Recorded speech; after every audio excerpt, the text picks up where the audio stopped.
3rd June 2025 going into 4th June will be etched forever in all of these memories. What a moment to savor. Celebrate all the hard work, the sweat, the blood. Yes, you are charged up and understandably so. दोस्तों, वो कहते हैं ना, early success is a scam. IPL के साथ भी कुछ ऐसा ही हुआ। आज आईपीएल दुनिया का सबसे ब्रांड वैल्यू क्रिकेट बन चुका है, लेकिन एक टाइम ऐसा भी था जब ये बिल्कुल क्लियर नहीं था कि आईपीएल टिकेगा भी या नहीं। तो चलिए आज के इस वीडियो में डिस्कस करते हैं कि कैसे आईपीएल ने वर्ल्ड क्रिकेट को डोमिनेट करना शुरू किया। हेलो, हाय, नमस्ते, जय हिंद दोस्तों, मेरा नाम है कृष्णा और आप मुझे देख रहे आईसी अपडेट्स इस यूट्यूब चैनल पर। अभी हाल फिलहाल में आईपीएल का जो फाइनल हुआ वो बहुत ही एपिक फाइनल था। दो ऐसी टीमें आईपीएल फाइनल खेल रही थी जिन्होंने आज तक ट्रॉफी नहीं जीती थी और इसकी व्यूवरशिप ये रिकॉर्ड तोड़ थी। शायद ही दुनिया में इतने लोगों ने किसी आईपीएल फाइनल को या फिर कोई भी स्पोर्ट्स के लीग के फाइनल को ऑनलाइन लाइव देखा होगा। आईपीएल अब सिर्फ एक क्रिकेट नहीं है, ये बॉलीवुड, दोस्ती, दुश्मनी, मीम्स, इन सब का एक फुल पैकेज बन चुका है। इतना ही नहीं, ये दुनिया की सेकंड सबसे अमीर लीग बन चुका है। इस मामले में बस एनएफएल हमसे आगे है, लेकिन ये जर्नी इतनी भी ज्यादा इजी नहीं थी। शुरुआती दौर में आईपीएल ने बहुत ज्यादा स्ट्रगल किया। 2008 आते आते टी20 क्रिकेट पूरी दुनिया में और खासकर इंडिया में बहुत ज्यादा पॉपुलर हो गया था। इसी पॉपुलैरिटी ने हवा दी आईपीएल को भी। पहले 1995 के लगभग ये सेम प्रकार की लीग ओडीआई फॉर्मेट में खेलने का सोचा गया था, लेकिन तब अनफॉर्चुनेटली वो नहीं हो पाया। लेकिन 2008 में फाइनली ये पॉसिबल हुआ टी20 फॉर्मेट में। वो जो डोमेस्टिक लीग थी उसका कंसेप्ट भी कहीं ना कहीं आईपीएल से मिलता जुलता था, लेकिन आईपीएल का जो कंसेप्ट था वो कुछ ऐसा था कि फॉरेन से प्लेयर्स आएंगे, पार्टिसिपेट करेंगे हमारे डोमेस्टिक लीग मैचेस में और इसको फास्ट ट्रैक पर एक एक्साइटिंग मैचेस की लीग बनाई जाएगी जो बस 3 घंटे के लिए चलाई जाएगी। पैसा ही पैसा होगा। मगर 2009 और 2010 ये ऐसा पीरियड था आईपीएल का जहां पर कई फ्रेंचाइजेस को फाइनेंशियल लॉस सफर करना पड़ा था। वही 2014 आते आते आईपीएल की 3 टीमें तो रेस्ट इन पीस हो गई, जैसे कि कोची टस्कर्स केरला, पुणे वॉरियर्स और डेक्कन चार्जर्स। और इतना ही नहीं, 2013 का जो स्पॉट फिक्सिंग स्कैंडल था उसकी वजह से आईपीएल के कई स्पॉन्सर्स ने अपने हाथ पीछे खींच लिए।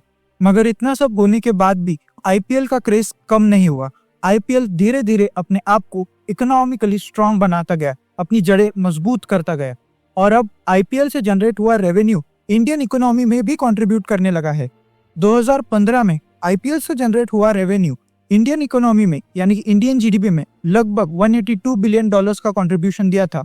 2019 में लगभग 6 बिलियन डॉलर्स और अब 2024 आते आते ये अमाउंट 16 बिलियन डॉलर्स हो चुका है। वही 2025 में ये प्रोजेक्टेड है कि यह अमाउंट अब 20 बिलियन डॉलर्स भी क्रॉस कर सकता है। द क्रेजी पार्ट इज कि 6 बिलियन डॉलर की वैल्यूएशन रखने वाला आईपीएल आज 20 बिलियन डॉलर की वैल्यूएशन कर रहा है। आईपीएल ने बस एंटरटेनमेंट नहीं दिया, कई जॉब और बिजनेस अपॉर्चुनिटीज भी क्रिएट की है। इस वजह से हमारे देश और इकोनॉमी को भी एक अच्छा बूस्टअप मिल रहा है। सिर्फ 2023 की बात करें तो आईपीएल के जो मीडिया राइट्स है वो लगभग 6 बिलियन डॉलर्स के बिके हैं।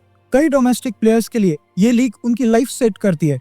जहां कोई प्लेयर रणजी ट्रॉफी जैसे डोमेस्टिक टूर्नामेंट्स को खेलकर एक मैच का 25,000 के लगभग कमाते थे, वही आज वो एक आईपीएल सीजन में खेलकर करोड़ों कमाते हैं। टूरिज्म पे भी बहुत ज्यादा इम्पैक्ट है इसका। मल्टी सिटी टूर्नामेंट होस्टिंग के वजह से लोग कई जगहों पर ट्रैवल करते हैं, जो उस पर्टिकुलर जगह के कल्चरल टूरिज्म को भी इम्पैक्ट करता है। और इस पीरियड में सिर्फ इंडिया से नहीं, बाहर देशों से भी लोग यहाँ ट्रैवल करने आते हैं। इस वजह से आईपीएल ने इंडिया को अब वर्ल्ड क्रिकेट का बॉस बना के रख दिया। अभी हाल ही में जब ओलंपिक्स ने क्रिकेट को इंक्लूड किया तो वहां पर भी उन्होंने रेफरेंस दिया कि ग्लोबल आइकॉन विराट कोहली की वजह से हम लोग क्रिकेट को ओलंपिक्स में फिर से ऐड कर रहे हैं। और कहीं ना कहीं इस चीज का जो क्रेडिट है वो आईपीएल को जाता है, प्लेयर्स की पॉपुलैरिटी को भी जाता है। इस गेम की पॉपुलैरिटी को देखते हुए कई फॉरेनर्स अब अपना पैसा आईपीएल में डालने लगे हैं। इतना ही नहीं, कई छोटे छोटे देशों के क्रिकेटर्स भी अपने आप को आईपीएल से ग्रो कर लेते हैं। और एग्जाम्पल के लिए हमारा अपना पड़ोसी देख लीजिए। नहीं, वो पाकिस्तान बांग्लादेश नहीं, अफगानिस्तान, जिनका क्रिकेट ही इंडिया में ग्रो हुआ है। और आईपीएल की वजह से जिस तरीके का परफॉर्मेंस अब ये लोग बाहर दे रहे हैं, ये कई बड़े बड़े टीमों को जाकर चैलेंज कर रहे हैं। सिर्फ चैलेंज नहीं, उनको जाकर हरा रहे हैं। और आईपीएल एक रीजन ऐसा भी बन सकता है कि कुछ सालों बाद हम लोगों को सुनाई दे कि अफगानिस्तान क्रिकेट बोर्ड ज्यादा रिच है पाकिस्तान क्रिकेट बोर्ड से, बांग्लादेश क्रिकेट बोर्ड से। नेपाल, जिम्बाब्वे, सिंगापुर, ये ऐसे क्रिकेट देश भी अब धीरे धीरे इवॉल्व कर रहे हैं आईपीएल की वजह से। और अब बीसीसीआई का ये प्लान है कि 2028 आते आते 74 मैचेस की इस टूर्नामेंट को 94 मैचेस का कर दिया जाए। आईपीएल ये एक बिगेस्ट रीजन है इंडियन क्रिकेट बोर्ड का आईसीसी में पावर हाउस बनने का, जिसकी वजह से आज हम जब चाहे तब पाकिस्तान क्रिकेट का बैंड बजा सकते हैं। आईपीएल बीसीसीआई को 50% तक रेवेन्यू जनरेट करके देता है, जिसकी वजह से बीसीसीआई ये एक सबसे स्ट्रॉन्ग बॉडी बन चुकी है इस वक्त पूरे वर्ल्ड क्रिकेट में। पाकिस्तान से तो हमने पहले ही बायलैटरल्स खेलना बंद कर दिया है और अब इन लोगों को हम लोग मल्टीनेशनल टूर्नामेंट्स खेलने से भी बैन कर सकते हैं। अगर ये लोग नहीं रुक पाए तो सीधा सीधा हम लोग उस टूर्नामेंट को ही बॉयकॉट कर सकते हैं और उस टाइम पे एक मिनी आईपीएल लॉन्च कर दो।